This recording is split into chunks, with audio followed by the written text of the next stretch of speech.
Hi, happy Sunday. It's Coach Megan, and I am here to chat about eating, emotional eating, stress eating. Now, I am in no way an expert, but I can share some of the things that I've gleaned, the tips, the different things that I've seen just from different clients and my own eating, and things that I've looked into to just help me be more aware. And if you have questions throughout this, please do not be afraid to ask them. Now, one of the things that I'm going to talk about are just a couple of the books that I have looked at.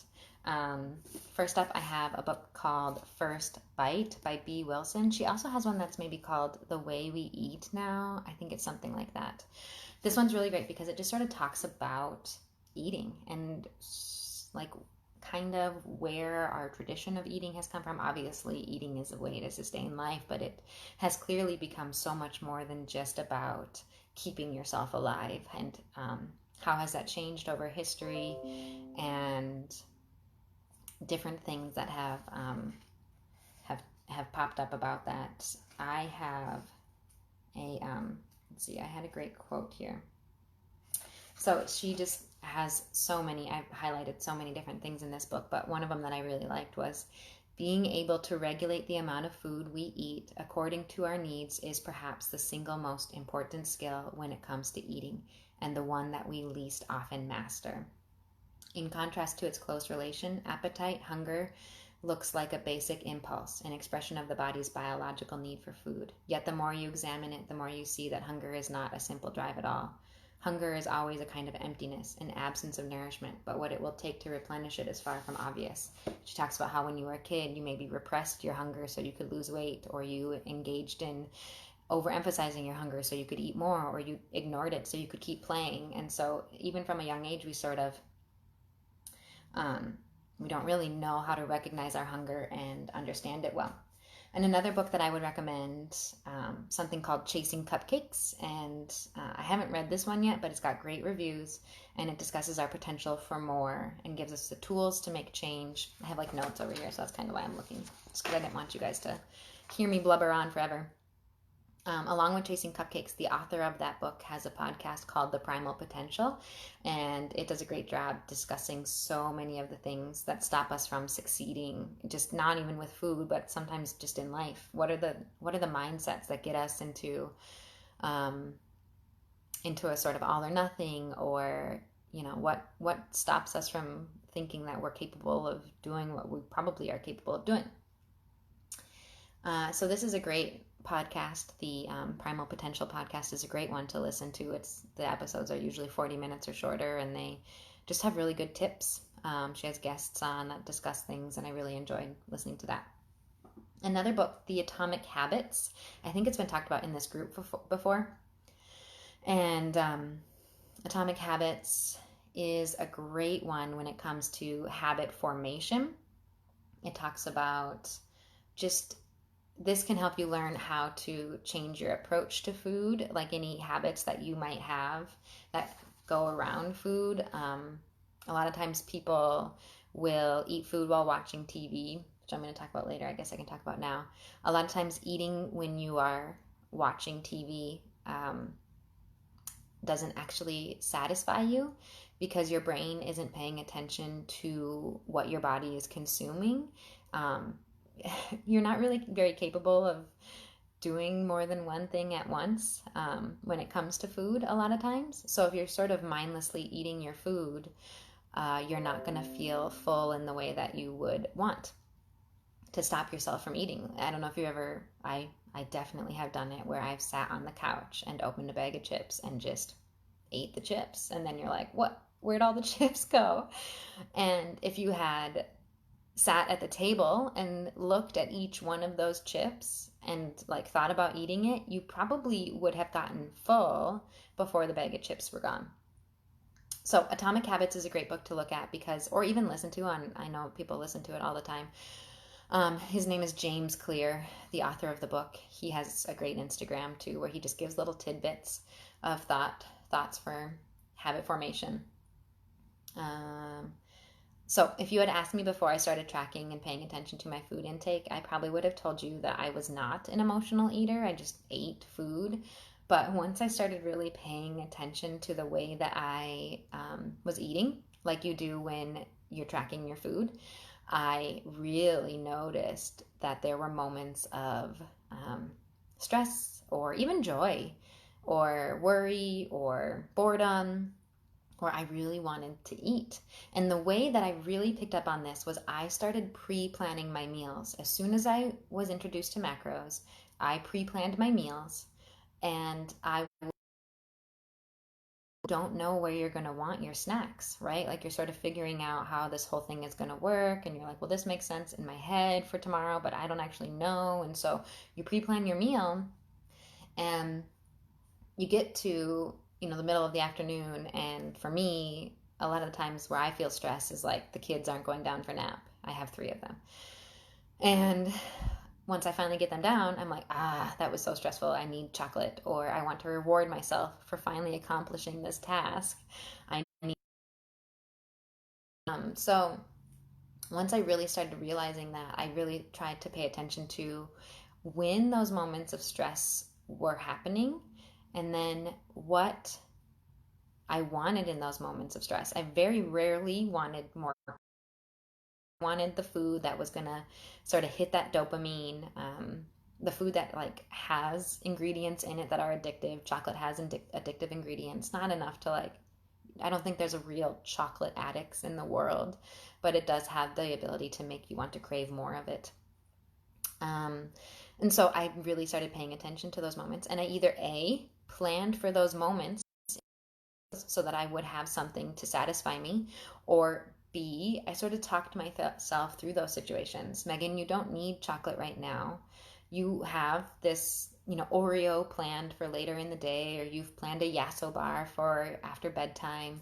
Um, and eating right now isn't going to solve the stress that you just felt. It's not going to stop the worry that you are feeling. So it's okay that you're feeling those feelings, but you don't need to satisfy them with food at this moment. Um, so I really do think that pre-planning your days can help you in this, and paying attention to the times that you want to eat emotionally or out of stress or out of boredom. What's happening in your life. I really ask my clients to pay attention to those moments. What are the things that are causing you stress? Is there any way that you can reduce those things? I can't stop putting my kids down for naps, so I need to work to understand that nap is going to be stressful sometimes. It's okay, but it's not an excuse to just stick my head in a bag of popcorn. Right? Um, and I also have to understand, I have to give myself grace in those moments too. When the world like shut down in March, I was like knee deep in Angie's kettle corn popcorn because it's like easy little things that you can grab, and it's a constant reward because it's got that sugar sweet like salty combo that you want, and it just was pop pop pop pop one after the other because I just felt so anxious about everything that was happening, and I thought my knee jerk reaction was to eat to help satisfy that anxiety. And there is some biological input in that. And it's just that when we were hunter gatherers and when food was more scarce than it is now, in moments of stress, our initial reaction was to eat as much as possible because we didn't know when we would find food again, when we're fleeing from something dangerous, or we don't know the next time that we're going to be able to eat. And so that's sort of an instinct that we have to eat under stress. But it doesn't serve us well anymore because food is food is not a scarcity in the United States, is it? Like we have, or in the modern world, really, we have access to so much food, and we have access to food that has been changed. It's no longer strawberries and carrots. You're looking at stuff that just has been modified to be highly caloric, highly satisfying, but leave you feeling very, not very full, so that you continue to eat more and more of it, and the companies can sell you more and more of it. So it's being aware of what it is that you want in those stressful situations, but it's also giving yourself grace and understanding that if you have a moment where you give into that stress, it is not the end of the world. I have been tracking for 2 years, and I have definitely had moments where I have seen the bottom of a bag of chips sooner than I should have. And I just realized, okay, Megan, how did that make you feel? And what can you do better next time? And how can you keep going from this moment? Like, you don't need to just go, well, that was dumb and now everything's ruined and I might as well just start again on Monday and I'll just eat however I want until then. Like, it's okay to be mindful of what you're eating and how you're eating it. So I like to ask my clients to pay attention to their stress, what they are doing when those situations are happening, and what foods they want to reach for. Tips that I think really help in this situation, just in eating in general: eat your food slowly. Use a small fork. Use a small plate. Do not eat in front of entertainment. That includes your cell phone, your TV, a book even. All those things can distract your brain and keep you from really feeling. Let's see. What other things do I have? I know that some people under stress don't eat. That's not a problem that I have. But if that is something that you do experience where you start to feel stress and instead of over consuming, you under consume, with macro tracking, have there been any breakthroughs in, seeing yourself go, oh no, I'm just stressed out and I know that my body needs food to be healthy and happy, and not eating right now is not going to serve me well? If you have, I would love to see in the comments. Stress wine, yeah. That you're saying, same goes for stress wine for me. Yeah. And then the thing with alcohol too is there's nothing wrong with alcohol, obviously. Plan it in, enjoy it. But the moment that you start drinking it, you kind of go, nothing anymore. Or at least that's what happens for me. So just be really conscious when you're drinking, like if you can be, and realize I have planned for one drink and I am going to enjoy this one drink. Or at least that's what I recommend. Because then you can really enjoy that one drink and it doesn't have to turn into 2 drinks or 3 drinks and a bag of Oreos, like, sorry I keep saying bag. I know I say bag weird, but yeah, that's pretty much what I have for my thoughts. If there's any other questions or comments, a couple more minutes before I need to go. But I really think that it's important to really pay attention to the times that you're feeling stress. Other things that can cause you to feel more stressed than you might be: lack of sleep. Getting good sleep is important. I know it's not always easy. So I know Amy talked about a couple weeks ago, like, some of the tips to get better sleep: stop eating after a certain time, look into some supplements that might help you in that area. And then other things, lack of movement. If you're not getting enough movement in the day, you might find yourself feeling. So try and get those steps in. Try and find an exercise that you enjoy doing. I had a conversation with a friend the other day and she was like, I just don't like exercising. I only like to walk and do yoga. And I said, that is exercising. Don't discount what you're doing. Like, if you're moving your body and you like it, that's good. You don't need to fit into some standard mold that you think society is telling you. You don't have to do CrossFit. You don't have to ride a Peloton. If walking is what you enjoy, then do that. Walk. It's very important.